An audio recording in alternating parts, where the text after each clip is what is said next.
प्यारे बच्चों, आज हम एक टॉपिक पे चर्चा करेंगे कि हर दिन आपको पहले आगे की टॉपिक पढ़ना चाहिए या पहले दोहराना चाहिए पिछला।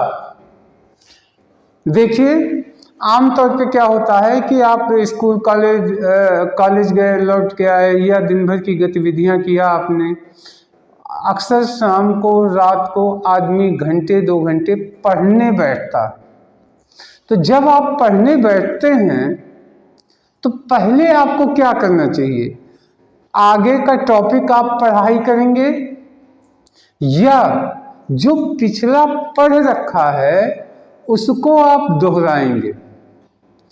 तो इन दोनों में फैसला आपको कैसे करना है, इसके लिए मैं कुछ चर्चा कर रहा हूं। देखिए, मान लीजिए, अब इसके पहले के वीडियो में आपको हमने एक सूचना दी थी। वो सूचना ये है कि अगर हम कोई चीज़ पढ़ते हैं और 24 घंटे उसके बारे में उसको दोहराए ना, तो 82% भूल जाता है, सिर्फ मुझे 18% ही याद रहता।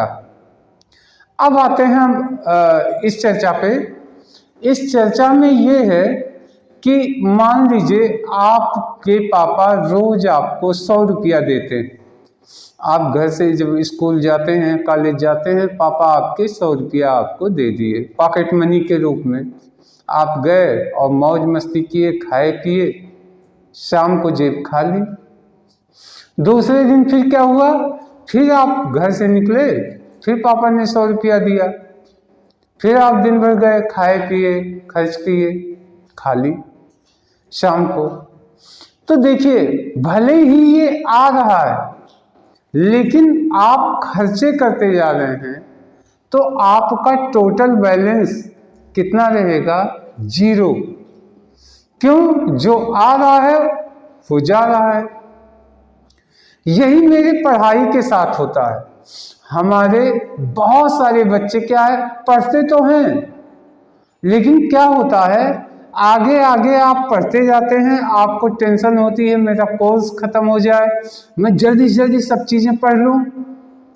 लेकिन इधर आप पढ़ते जाते हैं और उधर आपके दिमाग से भूलता भी जाता है। क्यों? क्योंकि आप उसको दोहरा नहीं पाते, आपके पास रिवाइज करने का समय नहीं होता। अगर हम इस हिसाब से सोचें तो नियमता क्या होना चाहिए? जब हम कुर्सी मेज पे बैठ गए किताब लेके, तो पहला मेरा काम होना चाहिए कि हम पहले पिछला कुछ जो पढ़ा है उसको हम दोहरा लें। कम से कम 24 घंटे के अंदर जो भी पढ़ा उसको पहले रिवाइज कर ले, दोहरा ले, फिर समय बचे तो हम आगे की पढ़ाई कर लें। क्यों? इसको इस तरीके से समझिए कि मान लीजिए आज आपको पापा ने पॉकेट मनी 100 रुपया दिया और आपने उसको खर्च नहीं किया, बचा रह गया। दूसरे दिन फिर 100 रुपया दिया, फिर बचा रह गया। तीसरे दिन फिर दिया, फिर बचा रह गया। तो ऐसे में क्या होगा? आपका बैलेंस हर दिन बढ़ता जाएगा। यानी क्या है? खर्च में कमी और आमदनी बढ़ाना। इसका सीधा मतलब क्या हुआ? जो आप पढ़ लीजिए, पहली कोशिश होनी चाहिए कि ये मुझे भूलने ना पाए। आगे हम पढ़ें या ना पढ़ें, लेकिन जो पढ़ लिया मैंने, जो मेरे समझ में आ गई, उसे हमें भूलने नहीं देना। अगर इस कॉन्सेप्ट पे आप काम करते हैं तो यकीन मानिए आप 95% बच्चों से उछल के ऊपर होंगे और कंपटीशन में सफलता प्राप्त करेंगे, एग्जाम में सफलता प्राप्त करेंगे। क्योंकि 95% बच्चे यही मिसिंग करते हैं, यही गलतियां करते हैं। वो आगे पढ़ते जाते हैं, पिछला दिमाग से उतरता जाता है, भूल जाते हैं। फिर जब एग्जाम नजदीक आता है तो रात दिन आप जूझ के फिर से तैयार करते हैं। तो इससे बढ़िया है आप अपने कॉन्सेप्ट को चेंज कीजिए और पहला काम ये करिए कि आज जो पढ़ा उसको हम रिवाइज करते रहेंगे, उसको हम छोड़ेंगे नहीं। चाहे आगे मुझे एक टॉपिक, एक पैराग्राफ, एक लाइन आगे हम पढ़ें वो ठीक, लेकिन पहला काम मुझे रिवाइज करना, उसके बाद आगे बढ़ना। इस कॉन्सेप्ट को फॉलो कीजिए तो आप अपने टॉपिक पे मास्टरी गेन कर लेंगे, मास्टरी हासिल कर लेंगे। सीधी सी बात है। देखिए, जो टीचर आपको पढ़ाते हैं कोई बहुत बुद्धिमान नहीं होते टीचर, उनकी भी बुद्धि औसत बुद्धि होती है। जैसे हमारी आपकी सबकी बुद्धि है, वैसे उनकी भी बुद्धि है। सिर्फ अंतर इतना है, एक टॉपिक, एक सब्जेक्ट, एक क्लास के बुक को वो घर पे भी पढ़ाते हैं, स्कूल में भी पढ़ाते हैं, ट्यूशन कोचिंग में भी वही टॉपिक बच्चों को दोबारा बताते हैं।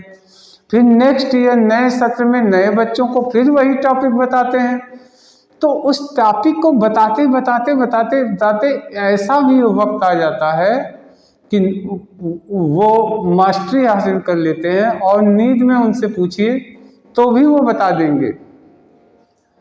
ऐसी मास्टरी आप भी अपने टॉपिक, अपने विषय, अपने मैटर पे गेन कर सकते हैं, सिर्फ और सिर्फ एक काम करके, पहले दोहराना फिर आगे पढ़ना। बस एक कॉन्सेप्ट पे ध्यान दीजिए, दोहराइए, पहले पिछला पढ़ा दोहराइए, उसके बाद तब आगे बढ़िए। बिना दोहराए आगे बढ़िए ही मत। तब ये आपको, आपकी हैबिट बन जाएगी, आपकी आदत बन जाएगी दोहराने की, और तब आपको सफलता मिलनी चालू हो जाएगी। आज के टॉपिक में इतना ही। नेक्स्ट वीडियो में और नई चीज़ लेके आएंगे। तब तक के लिए धन्यवाद, नमस्कार।